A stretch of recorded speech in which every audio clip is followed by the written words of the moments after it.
Man, it is freezing outside.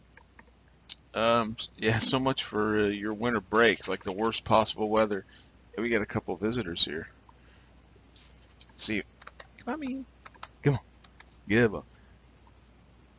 Say hello. These stupid dogs. I'm gonna have to take them out. I have to pause right off the bat. As soon as I started talking, they came in. 30 seconds in and already off track. All right, so I had to put the video, like who's who, because it's getting confusing. So cohort B, this is going to be a little bit disjointed just because you guys have the presentation on the Missouri Compromise that we're going to do in class on Friday. So I had to kind of skip over that to not steal all their thunder. And so just kind of bear with me. I tried to pick a good midpoint for chapter 11, and I think we'll get the flow back a little bit better next week. And it looks like the course, looking at the overall syllabus, that we're going to match up pretty darn well with finishing up 2111 just as we roll into the whole class being back together starting March 15th. So that, by luck, I guess, worked out pretty well. So let's just jump into this. I do have a little bit of tech time, but that'll come up here in just a second. Heck, I'll just leave it out of slideshow mode for now. So we missed President's Day. Didn't miss it, but we were out of class for it. So it's one of those days to remember two of our most prominent, famous presidents, right? Lincoln, Washington. And I use that, and you can watch it if you'd like. It's not really too long, but it's a summation of this guy Alexis de Tocqueville, who came to America in the kind of first third of the 1800s. Looked around, trying to figure out, what is this democracy thing? Because the French, had only just really gone through the French Revolution, and were trying to discover their new method of government. So he came and looked at what was going on in America, and he made some, the word's prescient, but he was ahead of his time, looking at democracy, looking at the United States, and some of the problems he saw with democracy. Because it's not, we tend to think it's the be-all, end-all, but you've seen lately how democracy can hang by a thread. And so if you're interested, it's maybe 5 or 6 minutes, a little bit longer, but I think it's a fascinating video on how somebody from outside the U.S. comes in and looks at the country. And one of the other things he wrote, I do have his book that he wrote, Democracy in America, is he was very aware of the differences between North and South as far as the vibrancy of the culture. And he wasn't a pure pro-capitalist, but he saw slavery in the South as a real detriment to and flew in the face of democracy. So that's why I put it up there. And just, of course, Lincoln we do have pictures of. And we're going to look quite a bit at how quickly he ages in his 4 years as president during the Civil War. But notice the difference between the two. That's a very young Abraham Lincoln, of course, versus the aristocratic looking, very elegant George Washington. Lincoln looks like he just rolled out of bed, and he kind of looks like that most of the time. More of the frontiersman. So we've seen the change in, the early presidents, 4 of the first 5 from Virginia, the other Adams from Massachusetts. But then we saw Andrew Jackson, the common man, sort of, more almost of a dictator. And we're going to continue to see the evolution of who becomes president. And when we get to Lincoln, Lincoln is an interesting character in so much as he was kind of a political nobody, and you look at all of the things he ran for, a bunch of different offices, and most of the time lost. And now all of a sudden he's president of the United States, which was, in my mind, a lucky turn of events because he was president at the most difficult juncture, maybe beyond the Revolution. You could put those two pretty much right up against each other as far as the difficulties involved. Okay, so a little tech time. Now that we're done with President's Day, talking about the paper, right? That's starting to loom. It's due March 5th, midnight March 5th. There's the nuts and bolts, kind of the how to do it. I prefer Word, but you can do it as a PDF. You can probably do it in your Chromebook as a document and then either give me permission or better download a copy and send it. And now with the Katusa email that I have, I think we'll be able to avoid some of the churn and problems we had with the Constitution worksheet. So there it is. We're going to use Turnitin to turn it in. Yeah. And so here's where it is. All right, into Blackboard, and you look under the lessons, which were there already. Scroll down a little bit. Here's your class paper. All right, so all you do is click on the link View Assignment, and it'll go to the assignment page. And here again, there's a little more specificity. So let's do this. I don't know why it does this. It shows you the first little bit. You got to click on the assignment description to make it full viewable. But it's pretty open-ended. I used to have a topic where it was the Civil War avoidable or not? And I think you could argue both sides of that. But here we're going to do it a little bit differently in so much as I want you to pick a couple, two, maybe three elements in the country that are leading us towards civil war. And of course, slavery is really the main catalytic issue of the whole thing. But there's other events as well. And we will, at some point in class in the next week or so, start bringing those up because we're just getting into that movement towards civil war. We've been through the revolution. We've been through the era of good feelings. Now we're moving more and more toward at least the showing of the divisions, the stress being developed in the country as the country grows, as the difference in economies north and south. Those sound like good elements to talk about. And with a 1,000-word paper, you're probably going to pick maybe two, maybe three, but likely just two. And you can make an outline with that. So introduction, two ideas that are moving us towards civil war, and then see how it looks. You know, have you described them well enough? Here's the issue. Here's why it's leading us to civil war. And if you're up to, close to 1,000 words, that's good. If you're short, maybe bring in a third element to describe why the country is moving towards civil war. Now, you don't have to go into the war itself because, I mean, that's a PhD level, 7 years of studying. We're just trying to see why the country is moving in this direction, why the two sections of the country are becoming more and more antagonistic toward each other.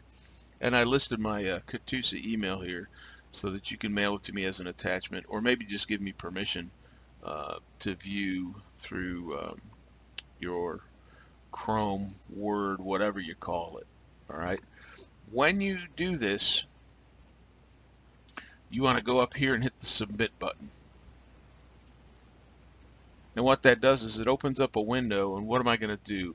Well, either upload, that's really the only option, upload a copy of your document, and then of course I see all the names, but you're only going to see your own. So that's it. Put a title, Civil War paper or class paper, whatever. Put in a title of some kind. Don't worry about this part one. That's the only option you have. And then you just go through and browse your computer and pick the file to submit. And it'll take Word docs, it'll take PDFs. And now if you do just give me the permissions to view it, what I'll do is take that, I'll download it and stick it into Turnitin. And the outcome of Turnitin is what they call a plagiarism report. And it's not really that. It's really showing how much of your paper matches what's out there on the internet.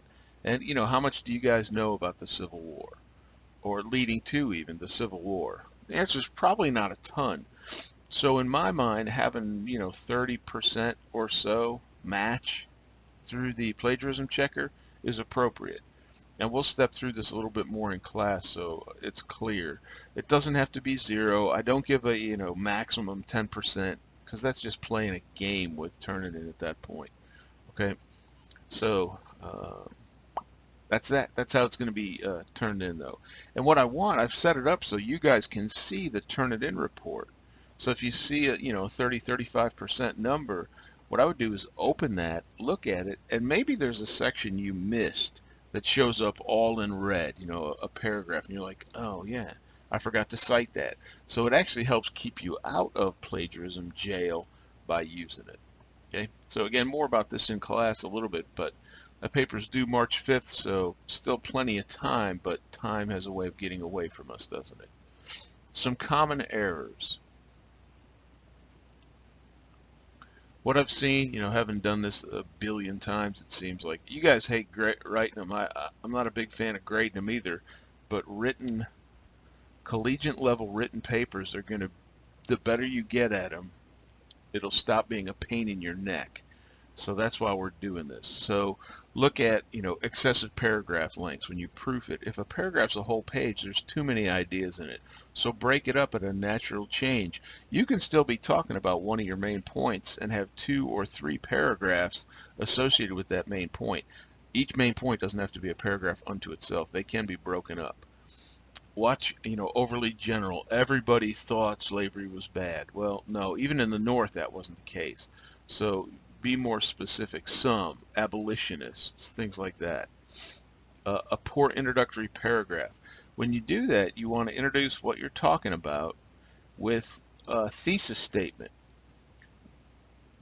Several issues dividing the country were bam, bam, bam. Put those in the introductory paragraph. And then your main points, as you write about it, should reflect what you put in the thesis. What were those things dividing the country? Conclusions, a lot like the introduction. The conclusion, though, is now like the closing argument in court.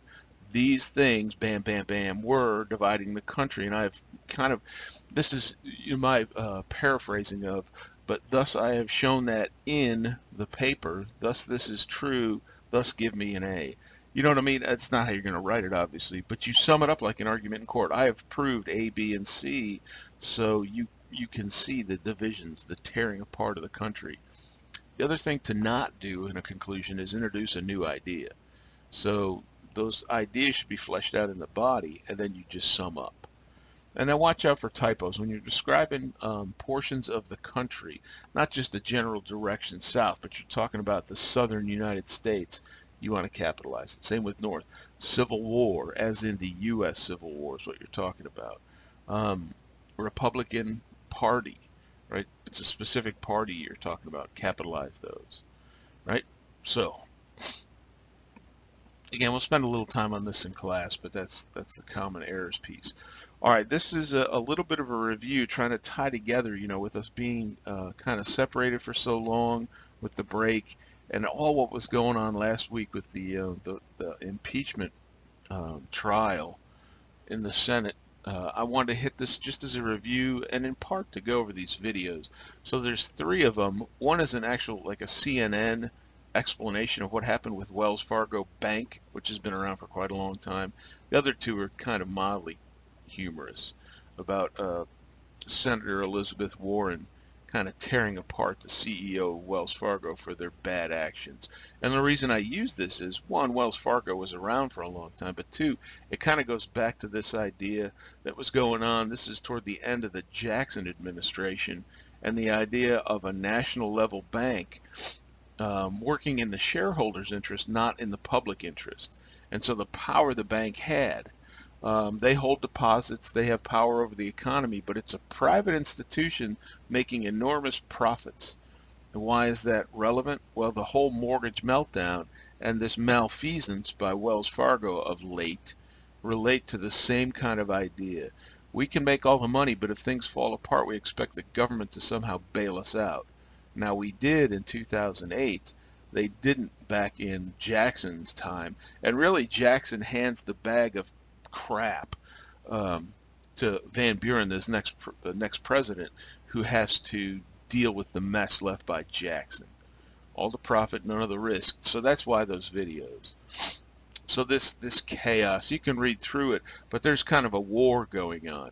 Remember, Jackson was big on that idea of patronage, of giving jobs to people that supported him, to party loyalists. And he even directed monies as the Bank of the U.S. came to the end of its charter. Now we got to put that money somewhere. So he's directing it toward his buddies' banks. And this guy Biddle wasn't a big fan of Jackson, as you can tell. And so there's a kind of a war that develops between the 2 of them. And what that does is it causes economic chaos. So Jackson, in response, goes, okay, paper money, not as good, not as trustworthy. So if you're going to buy land, and remember the country's expanding westward under this manifest destiny idea, and that's part of what the Missouri Compromise folks are going to talk about. He said, you know, if you're going to buy land, you got to play with gold and silver. And so what that does, for at least in the realm of land purchases, it shrinks the buying power of the average person almost to zero. If I don't have gold and silver, all I've got is paper money, I can't do anything. So when you constrict the money supply that abruptly, it causes economic chaos, because now people can't buy land. Heck, it can undermine the faith and trust in the paper money. And remember, we talked about that in class, that if we, with that debt clock, right, and the pictures of our debt and how quickly it's growing, if our paper money becomes worthless, imagine what will happen. Economic collapse will ensue. Okay, so that's the why behind it. Excuse me. Inflation or hyperinflation. And I said Jackson retires before the collapse. So he leaves the bag for Van Buren. So that question about print 28 trillion, and this may be a little repetitious, either from class or a previous video, but it's still worth discussing, because if the economy does go down that toilet, we're in bad shape. And the idea of, well, heck, let's just crank up the printing press, print $28 trillion and eliminate our debt. Well, what that does is this idea of hyperinflation. And this is what happened in Germany after World War I, where they did that because they were forced to pay the debt, all the death and destruction from World War I. They had no way to pay that. And so they cranked up the printing press. And it shows how steeply, how quickly and how steeply the value of money declines in this case. So it's showing you how much in marks it would cost to buy a product, say bread. And you can see here, as the printing presses start kicking in, we're going up by the week, you know, by a factor of 10. And so what does that do to the money supply? Well, it makes it this, right? Let's burn it for cooking or heat. Let's let the kids play with it. You know, my loaf of bread is going to cost 200 billion marks when this kicks in. And just look at the explosion of hyperinflation.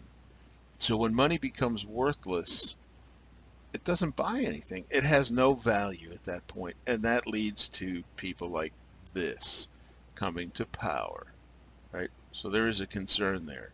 So with all of this stress, one over Jackson and how he was, his opponents call him King Andrew I, a new second party develops. The Democratic Republicans have now just become the plain old Democrats. And that split is because of the pressure with the monetary policies of Jackson. Okay? And so the supporters organize a new national party, the Democratic Party. And so the remainder of what used to be Democratic Republicans are trying to find a new platform, a new way of thinking. And they oppose Jackson and King Andrew and that idea, so they start this Whig Party. And the Whig Party is a conglomeration, north, south, east, west. Their biggest issue was with the power of the presidency. Okay, there is big regional differences, and this is going to spell the end of the Whigs only 30, 40 years hence, under the weight of slavery versus non-slavery. But they're described as the party of hope, and their main reason for being is to pull back power from the president to the legislative branch, to the Congress. So that's what they rally around. And so that's, you know, they take their name from the British Parliament group, the Whigs, and you can see their feelings about Andrew Jackson, born to command, King Andrew I. So that's the idea. Primacy means top, right? That they thought Congress should be the most powerful branch of government. And so that's what they rally around, and they actually get a few presidents elected under that banner, right? And the Blue Stars, some presidential czars and executive orders that you can look at if you like. They're better described in class. But these are positions picked by presidents, and this has happened for a while now. These czars, the drug czar, the energy czar, they're outside of the cabinet, but they're experts given some latitude to dictate or direct policy, which is kind of outside the lines, because remember, the cabinet's at least approved by the Congress, the Senate. these czars are just picked and they work outside the approval process. So honestly, I'm not a big fan of them. And then executive orders, the idea here was just to show that even since George Washington, presidents have done these executive orders, executive actions, right? The president is not the law writer, but they get around it with this idea. So you can do some legislative work as president. Some support for this new two-party system. Daniel Webster, very Whiggish, but he supports more the New England, the manufacturing, right? The first wave of the Industrial Revolution, and he's talking about unity and union, easy for me to say, and liberty. And he's going to give a speech in this era as the country seems to be splitting apart a little bit. That yes, liberty is a key piece, but it's not, as some had said, liberty first, union later, if we like it. Now remember, the whole idea of the Constitution was it was somewhat a voluntary system, and people thought that, well, if we really don't like it, we can go our own direction. Andrew Jackson puts a thumb on that when John C. Calhoun tries it in South Carolina, but then we're going to see it again, of course, in 1860. And so here's the election of 1836, right? Democrats run Van Buren. The Whigs put out 3 different candidates, and we'll see these names again. And their hope is to divide the electorate up so much that nobody meets the criteria for the majority in the Electoral College. Of course, it doesn't work. And the problem for Van Buren is he's holding the bag for all this economic collapse, right? So it's tough. Or once he gets elected, at least, he's going to be holding the bag. And so you can see how the potential disaster is looming. We have a depression coming in 1838 as a result of Jackson's policies. And so you kind of already know who wins here, right? The Van Buren, the Democrat. He tries to pull the government away from this banking mess, but I don't care who you are. If you're a president and there's a recession, let alone a depression, you're going to lose. It's just a truism, and it happens over and over again. Okay? So the question here, again, better in class, is how often does the next president inherit the good and bad of the predecessor? And it happens all the time. You can see what Joe Biden's dealing with right now, trying to clean up some of the mess. So in my experience, what I've seen is most incoming presidents either try to reverse policies to clean up any mess, or oftentimes take more credit than they deserve for things that are going well, like it's all my doing. Well, look, dude, you've only been in office 6 months or a year. So just be aware of that. The bad and the good from the previous, we're always going to take credit for the good and say, well, that's his fault, the previous president's fault. In some cases, that's true, but not always. And so here's the results, right? The cat's out of the bag. When you divide the Whig Party, and look, they even threw in an independent Democrat, whatever that was. He didn't do all that well, but he got, something. When you divide your party up like this, it ensures the other party's going to win. And we see this also in 1860. The Democrats in 1860 are going to divide themselves up, and it lets an unknown, brand new party, right? 1856 was the first time they ran a candidate, but 1860, holy moly, this new party's now got the President of the United States. What? Interesting.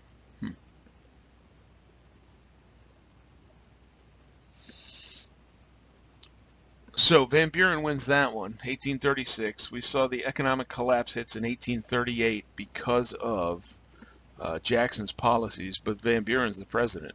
So I use that quote from Bill Clinton, it's the economy, stupid.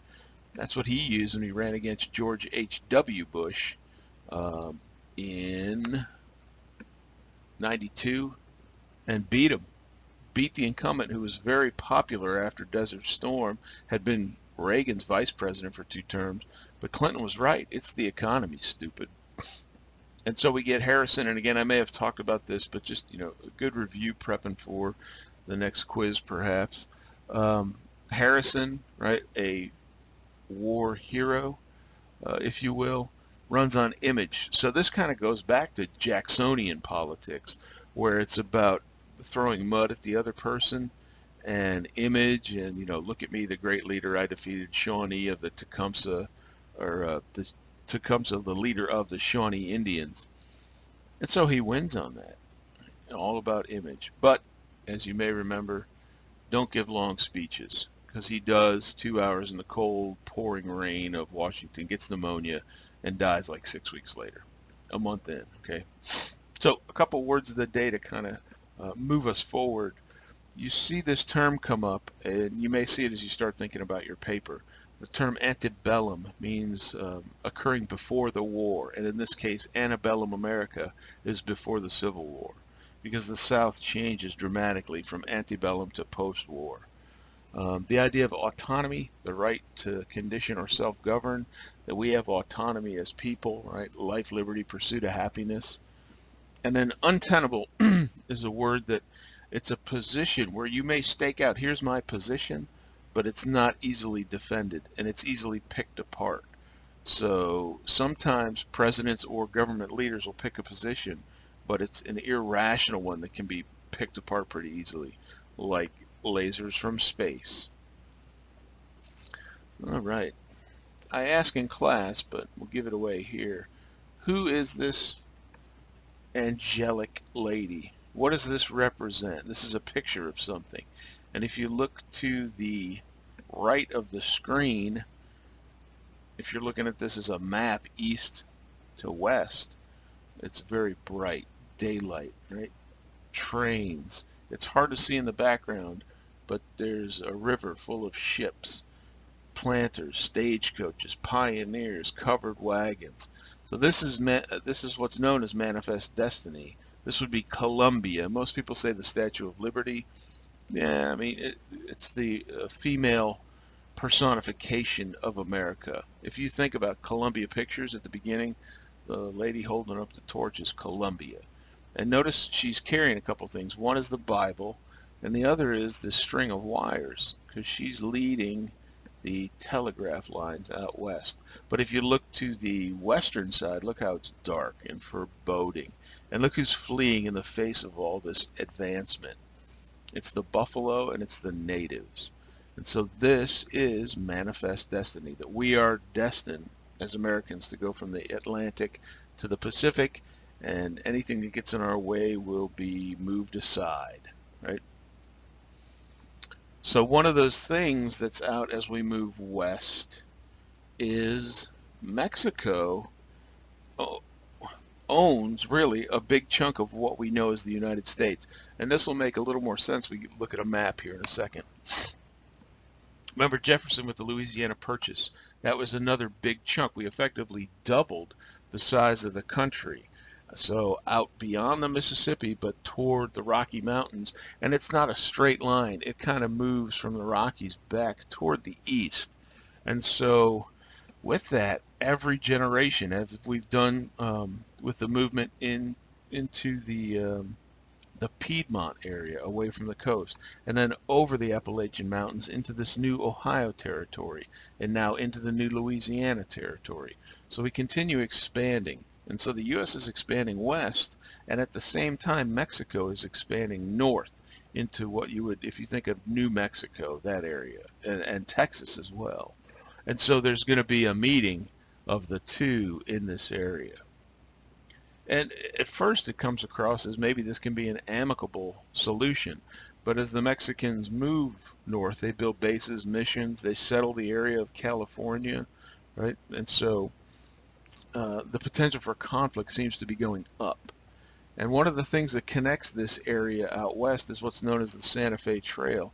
The trail leading from Santa Fe, New Mexico, back to Independence, Missouri, back to the edge of that Louisiana Purchase. And so now the West is linked with the U.S. proper. And what moves on the Santa Fe Trail? A lot of trade, a lot of cattle, things like that. So it's an economic piece. And now, as we look at this area, there's a lot of people that think even the Great Plains, but certainly the Southwest, which is very arid, is going to be worthless, right? There's nothing we can do with it. But if you think about it, cattle can graze. If they're out there on the wide open spaces, there's enough vegetation to graze upon. And even the Great Plains are eventually going to be used to grow what becomes known as the breadbasket of America. Now, it takes some innovation in farming to do that, but that's coming. And so we have this group known as the Texans. So Mexico, because they still own this territory, they agree to let Moses Austin, hence the capital of Texas being Austin, bring Americans to Texas. One of the things they wanted was to increase the population because it was very sparsely populated. So let's let the Americans come in and we'll kind of coexist. And you can see the promise to adapt Mexican ways and laws. So you're welcome to come here. You just got to live under our laws, our social constructs. But soon, because of the migration west, there's more Americans than Mexicans. And so there's this stress that develops that we want this to be more and more and more like America, not like Mexico, just, socially. Don't mess with Texas. That was a big campaign when I was younger about litter, and it was very effective. Don't throw junk out of your car in Texas, and they cleaned it up quite a bit. Anyhow, Texas and a conflict with Mexico. Um, Mexico was ahead of the curve. Right about the same time Britain outlaws slavery, so does Mexico. But as this southern group moves in, these Americans from the south, what do they bring with them? They bring slavery with them. Okay, and the Texans move more and more away from Mexican culture. And so that starts to, the Mexican leader Santa Anna says, okay, we're going to cut off some of this freedom that you have. You know what happens when you cut off people's freedom? They get angry, right? And so Texas declares its independence. So they fight a war with Mexico as Texas. It's not a state. It's a republic unto itself at this point. It's its own country. And so that's the Texas Revolution. And of course, probably the most famous battle, which was the defeat for the Texans, was the stand to defend the Alamo, a a mission in what's right now smack downtown San Antonio, Texas. If you ever go see it, it's I was impressed by how small it was and how the city has really overcome um, the mission itself, but it's still a historic site. But you can see the Texans don't do so well to begin with, but eventually win a significant victory at San Jacinto. With Santa Anna defeated now, Texas is able to not only declare its independence, but prove it. This defeat allows them to become independent. And so they notionally use the Rio Grande River as the boundary, which is still up for debate because they don't win all of Texas as we know it now. And again, I think the next slide's a map, so it'll make more sense. So the Independent Republic of Texas is declared, and the U.S. recognizes it. And not long after that, Texas starts thinking about joining the Union, but they're not there yet. So here's the Alamo. Again, very famous tourist site. And the video is pretty short, but it's worth watching about the Battle of the Alamo and the whole war with Mexico, between Mexico and Texas. This is not the Mexican-American War yet. So I lied. The map's coming, I promise. So now we have the Lone Star Republic. Hence, if you look at the Texas flag, red, white, and blue, but with that single star. And so we get Sam Houston. The city of Houston is the president of the Texas Republic. They do kind of copy U.S. governmental structure and eventually ask to, hey, let's enter the Union. And this is back at Jacksonian times. So again, we're talking about Western movement as a block of time. So that's where they kind of intermesh. Jackson favors this, but there's a problem, and this is where the word untenable comes in. Really, at this point, can we do anything about letting Texas come in because of the issue of slavery? And again, this is where I'm kind of talking around the Missouri Compromise, but with Texas constitutionally explicitly saying slavery is protected, it could upset the balance of power, and I'll just leave it at that. And believe it or not, they ally with Britain for a short period of time. And there's something else cooking in the background here that Southern politicians thought, you know what, this is a big chunk of land. why don't we make it 5 separate states? Why would they do that? Just think about political power. That's why. Yay, finally. All right, so here's your map. A couple things to take note of. Here's your Santa Fe Trail, right? If you're familiar with Albuquerque, is like smack in the middle of what we call New Mexico now. Of course, this is at the time disputed territory. So here's the Republic of Texas in the solid color. Not what we think about, but you can see some of the outlines of what's going to become Texas. Remember the Texonians? I don't know if that's the right word, but the folks in Texas thought that, hey, the Rio Grande River is our border, and you could see in Mexico, So there's still all of this territory jointly claimed by Texas, Independent Republic, and Mexico.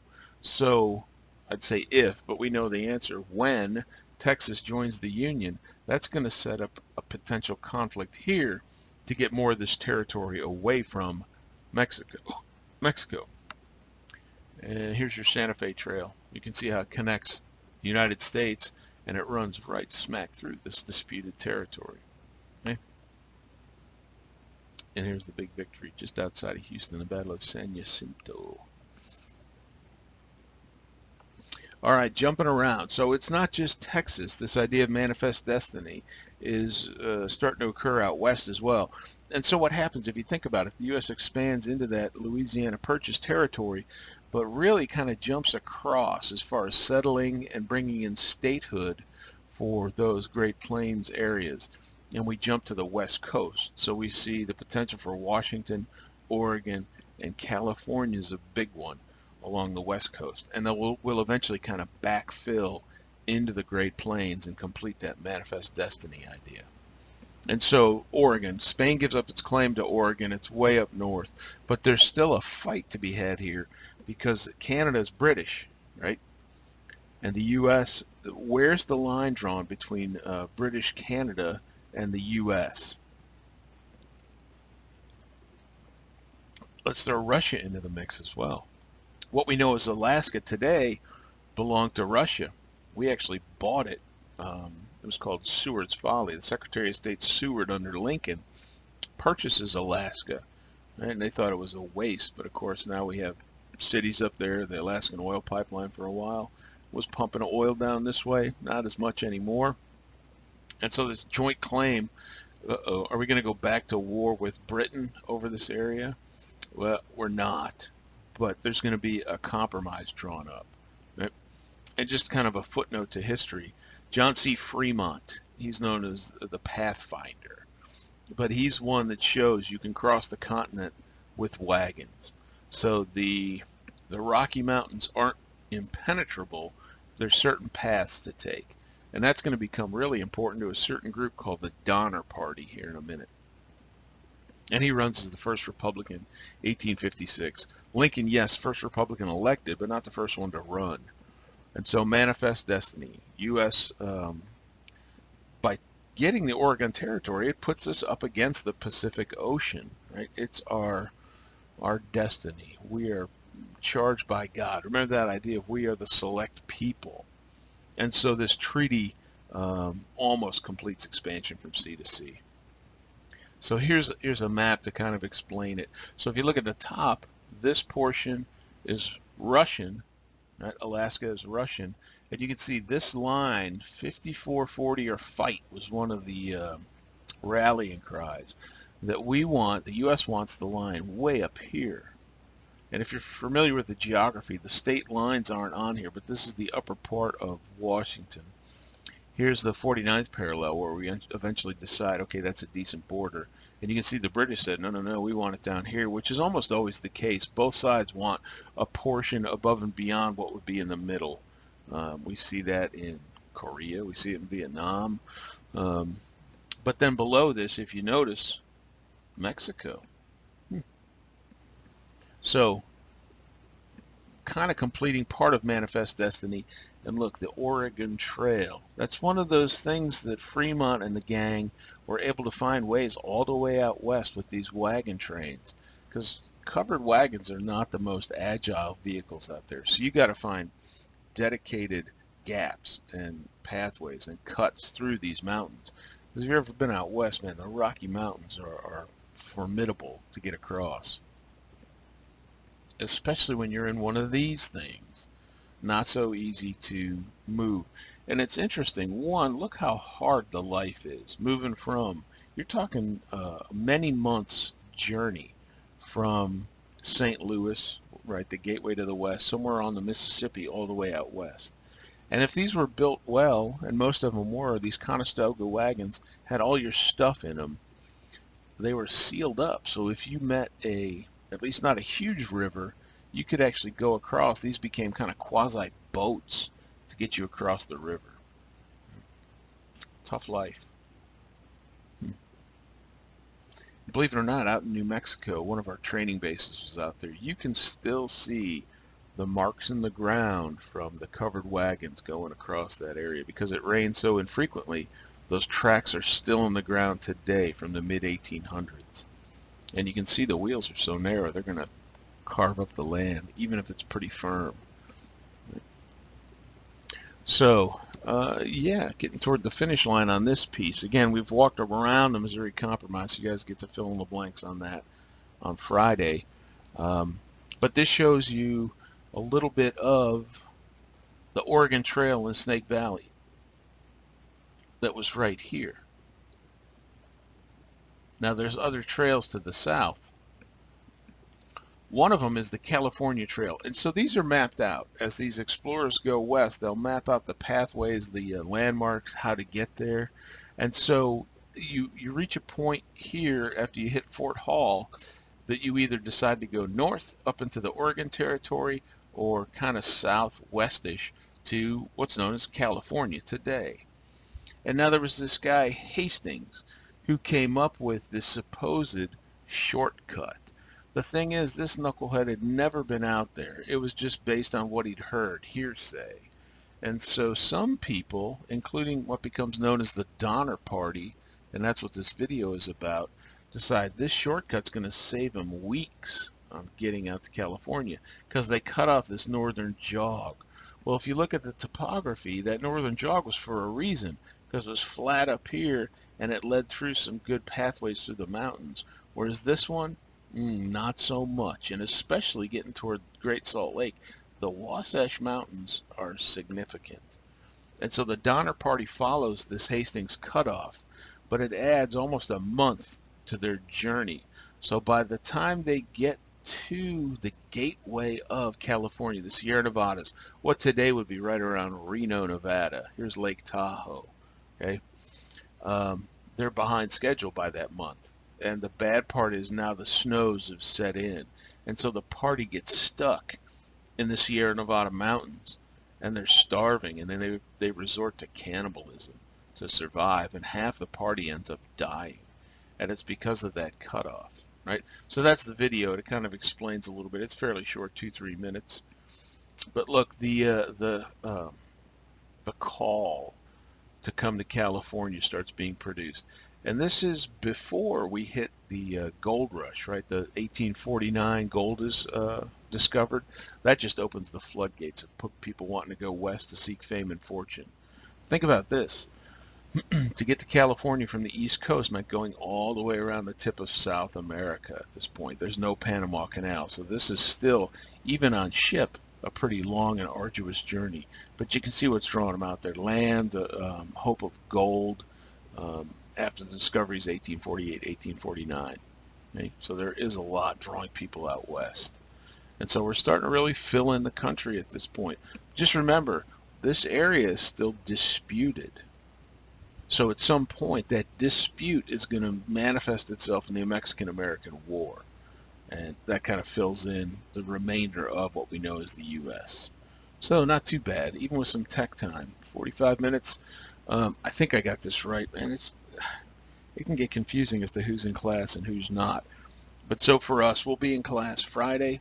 And then next week, it looks like Chapter 12, I'll be with Cohort A, so you guys will get Chapter 12 on video. And I may do that as just one complete video. And then Chapter 13, again, we'll split that up in class. It'll be 2 parts. Once that's done, that opens the window for Quiz 5. And there's only, after that one, there's only one more. Don't forget presentations, right? We've got Missouri Compromise first out of the gate, but it's not too long before we start getting to Dred Scott and to the assassination of Lincoln. And so the semester is going to be over before you know it. Right? We only have a few weeks left. So keep your foot on the gas.